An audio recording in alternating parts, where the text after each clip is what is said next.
Iran মধ্যপ্রাচ্যের এমন এক দেশ যার ইতিহাস ভয়ঙ্করভাবে শক্তিশালী। চারপাশে দুর্গম পাহাড়, একদিকে সমুদ্র, অথচ এই ভূখণ্ড বারবার পরাক্রমশালী শক্তিগুলোর জন্য চিরস্থায়ী দুঃস্বপ্নে পরিণত হয়েছে।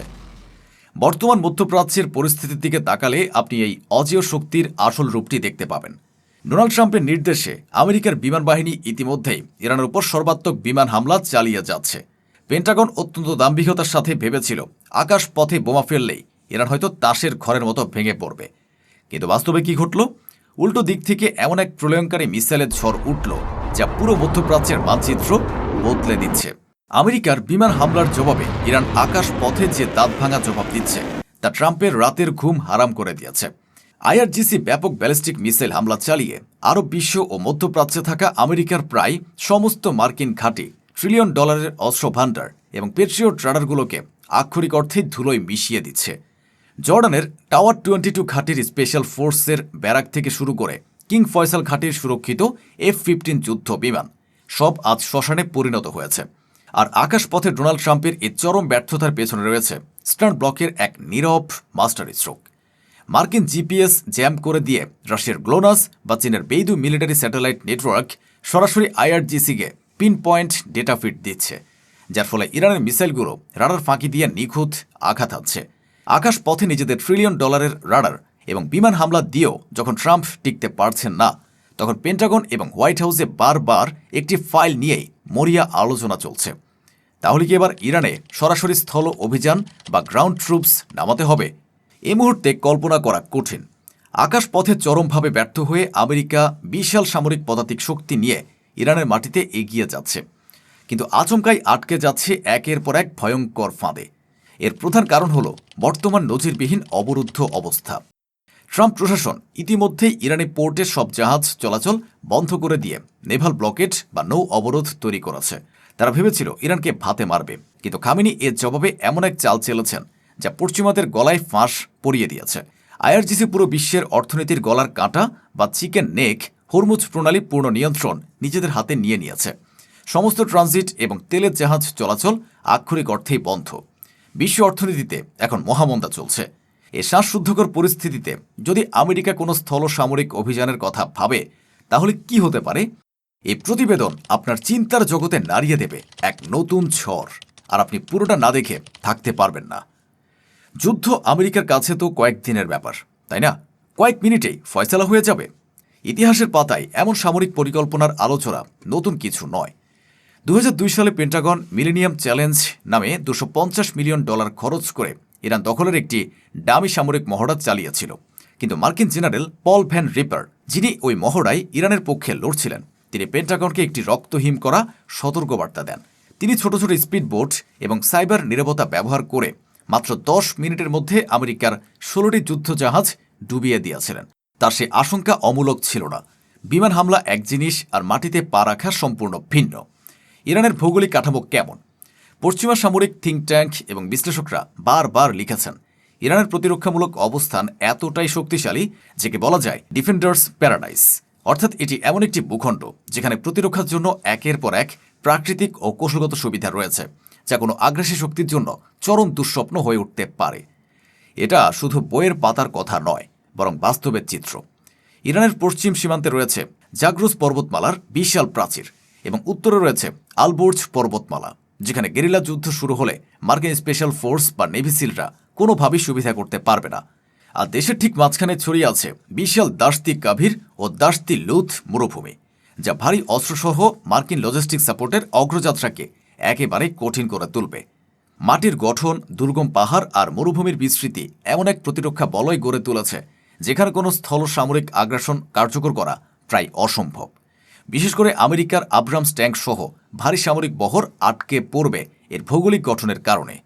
আমেরিকার পদাতিক বাহিনী যখন এর দুর্গম পাহাড় এবং মরুভূমির গোলকধাঁধায় পথ হারাবে, তখন তাদের জন্য অপেক্ষা করছে আইআরজিসির সবচেয়ে ভয়ঙ্কর এবং অদৃশ্য মৃত্যু ফাঁদ, আন্ডারগ্রাউন্ড মিসাইল সিটি বা ভূগর্ভস্থ সামরিক শহর। পেন্টাগনের জেনারেলরা খুব ভালো করে জানেন যে ইরানের আসল শক্তি মাটির উপরে নয়, বরং মাটির শত শত মিটার নিচে লুকিয়ে আছে। নিরেট গ্রানাইট পাথরের পাহাড় ঘুরে আইআরজিসি মাইলের পর মাইল যে সুড়ঙ্গ এবং সামরিক শহর তৈরি করেছে, তা আমেরিকার বাংকার ব্লাস্টার বোমা দিয়েও ভেদ করা সম্পূর্ণ অসম্ভব। মার্কিন মেরিন এবং স্পেশাল ফোর্স যখন পারস্য উপসাগরের উপকূল বা শুষ্ক মরুভূমি দিয়ে প্রবেশ করার দুঃসাহস দেখাবে, তখন তারা কোনো প্রথাগত বা সাধারণ সেনাবাহিনীর মুখোমুখি হবে না। তারা পড়বে আধুনিক সামরিক ইতিহাসের সবচেয়ে ভয়ঙ্কর অ্যাসিমেট্রিক ওয়ারফেয়ার বা অসম যুদ্ধের মুখে। মাটির নিচের ওই অদৃশ্য এবং দুর্ভেদ্য সুড়ঙ্গগুলো থেকে হঠাৎ করে বের হয়ে আসবে হাজার হাজার সুইসাইড বা কামিকাজের ড্রোনের ঝাঁক বা সোয়ার্ম ড্রোন। এই ড্রোনগুলো রাডারের নিচ দিয়ে সাপের মতন এঁকে বেঁকে উড়ে এসে চোখের পলকে $1 ট্রিলিয়ন আব্রামস ট্যাঙ্ক এবং সাজোয়া যানগুলোকে গলিত লোহায় পরিণত করবে। মুহূর্তের মধ্যে হামলা চালিয়ে ইরানি ঘাতক কমান্ডোরা আবার মাটির নিচে মিলিয়ে যাবে, ঠিক যেন ভিয়েতনাম যুদ্ধের এক আধুনিক, হাইটেক এবং রক্তহীন করা সংস্করণ। শুধু স্থলভাগই নয়, জলপথেও ডোনাল্ড ট্রাম্পের জন্য অপেক্ষা করছে আরেক চরম বিভীষিকা। হরমুজ প্রণালী এবং পারস্য উপসাগরের অগভীর জলে আইআরজিসির নেভাল ফ্লিট অত্যন্ত সুকৌশলে ছড়িয়ে রেখেছে হাজার হাজার স্মার্ট সি মাইন বা ভাসমান বোমা। সাথে রয়েছে ছোট ছোট স্পিড বোটের সাহায্যে পরিচালিত অ্যান্টিশিপ ক্রুজ মিসাইলের ঘাতক স্কোয়াড বা সোয়ার্মিং বোট। মার্কিন নেভির বিশাল এই ধীরগতির এয়ারক্রাফট ক্যারিয়ার বা রণতরীগুলো এ সরু জলপথে ঢোকার চেষ্টা করলেই তা আক্ষরিক অর্থেই ভাসমান কফিনে পরিণত হবে। আর পেন্টাগনের সবচেয়ে বড় ভয়ের জায়গাটি হল বডি ব্যাগ বা মার্কিন সেনাদের কফিনের হিসাব। ডোনাল্ড ট্রাম্প হয়তো হোয়াইট হাউসে বসে বসে বড় ভাষণ দিতে পারবেন, কিন্তু যখন হাজার হাজার মার্কিন সেনার ছিন্ন ভিন্ন মৃতদেহ কফিনে মুড়ে ওয়াশিংটনে ফিরে যেতে শুরু করবে, তখন আমেরিকার সাধারণ জনগণই ট্রাম্পের বিরুদ্ধে রাস্তায় নেমে আসবে। ইরাক বা আফগানিস্তানে আমেরিকা দীর্ঘ ২০ বছর যে পরিমাণ সৈন্য হারিয়েছিল, ইরানের স্থল অভিযান শুরু হলে মাত্র কয়েক সপ্তাহের মধ্যে তার চেয়ে বহুগুণ বেশি মার্কিন সেনার প্রাণহানি ঘটবে। আর এই বিপুল সংখ্যক সেনার মৃত্যু মেনে নেওয়ার মতো রাজনৈতিক, মনস্তাত্ত্বিক এবং অর্থনৈতিক ক্ষমতা বর্তমানে আমেরিকার মোটেও নেই। এবার যদি ঐতিহাসিক দৃষ্টিকোণ থেকে দেখা যায়, তাহলে দেখা যাবে পারস্য বা ইরান বরাবরই এক অজেয় শক্তি। রোমান সাম্রাজ্য থেকে শুরু করে অটোমান সাম্রাজ্য, সবাই এ অঞ্চলকে বশ করতে গিয়ে হোঁচট খেয়েছে। 1980 সালে আমেরিকার মদদে সাদ্দাম হোসেন ভেবেছিল এক ঝটকায় ইরানকে নিয়ন্ত্রণে আনা যাবে, কিন্তু 8 বছরের রক্তক্ষয়ী যুদ্ধে তারা 1 ইঞ্চি জমিও নিতে পারেনি। এই ভূখণ্ড বরাবরই শক্তিশালী প্রতিরোধ গড়ে তুলেছে, যা আজও অপরিবর্তিত। ইরান যদি সত্যি মার্কিন স্থল আগ্রাসনের শিকার হয়, তাহলে আমেরিকার জন্য সবচেয়ে বড় চ্যালেঞ্জ কি হবে? প্রথমত, ইরান ইরাক বা আফগানিস্তানের মতো ছোট কোনো দেশ নয়।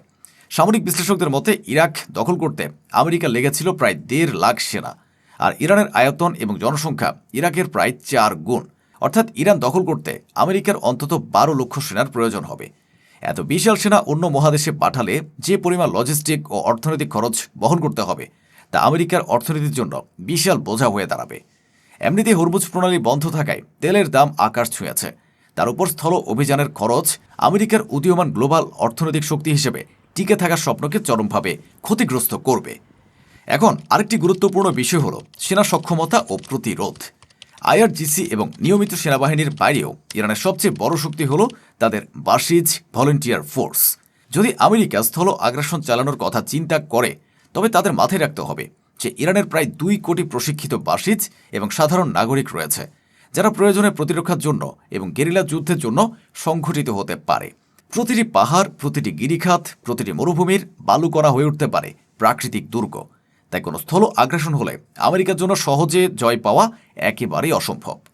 এত কিছুর পরেও যদি ডোনাল্ড ট্রাম্প বিমান হামলায় টিকতে না পেরে মরিয়া হয়ে ইরানের সামরিক অভিযান চালানোর পরিকল্পনা করেন, তাহলে তাদের জন্য অপেক্ষা করছে আরও বড় চ্যালেঞ্জ। যদি আমেরিকা ইরানে আটকা পড়ে, তাহলে আন্তর্জাতিক মহল নিশ্চয়ই চুপ করে বসে থাকবে না। বিশেষ করে চীন ও রাশিয়া, যারা আগে থেকেই স্যাটেলাইট ডেটা দিয়ে আকাশপথে ইরানকে সাহায্য করছে, তারা এই গ্রাউন্ড জিরোর সুযোগ কাজে লাগাতে পারে। আমেরিকা ইরানে ব্যস্ত হয়ে পড়লে চীন হয়তো সুযোগ বুঝে তাইওয়ানে আক্রমণ চালাবে এবং রাশিয়া ইউরোপের দিকে সর্বাত্মক নজর দেবে। ফলে আমেরিকাকে একই সাথে 3টি ভিন্ন ফ্রন্টে গ্লোবাল যুদ্ধের সম্ভাবনার মুখোমুখি হতে হবে। তাহলে ইরানের স্থল সামরিক অভিযান কি আমেরিকার জন্য কোনোভাবে লাভজনক হবে? যদি ইতিহাস, বর্তমান ভূরাজনীতি, সামরিক বাস্তবতা, হরমুজ প্রণালীর নিয়ন্ত্রণ এবং চীন রাশিয়ার ব্যাকআপ বিবেচনা করা হয়, তাহলে উত্তর একটাই, এটি আমেরিকার জন্য সবচেয়ে বড় এবং আত্মঘাতী ভুল সিদ্ধান্ত হবে। আকাশপথে ট্রাম্পের $1 ট্রিলিয়ন রাডার ইতিমধ্যে জংধরা লোহায় পরিণত হয়েছে। এখন যদি তারা মাটির যুদ্ধে নামে, তবে সেটা এমন এক ভুল হবে যা আমেরিকার সাম্রাজ্যের বৈশ্বিক আধিপত্য পর্যন্ত ভেঙে দিতে পারে। এক কথায়, যদি আমেরিকা ইরানের বিরুদ্ধে স্থলযুদ্ধের পথে হাঁটে, তাহলে সেটা হবে শুধুই এক অনন্ত দুঃস্বপ্ন, যা মধ্যপ্রাচ্যে আমেরিকার সামরিক দম্ভের চূড়ান্ত কবরস্থান রচনা করবে। দর্শক, আজ এ পর্যন্তই। দেখা হবে আগামী ভিডিওতে। ততক্ষণ পর্যন্ত সবাই ভালো থাকুন, সুস্থ থাকুন। ধন্যবাদ।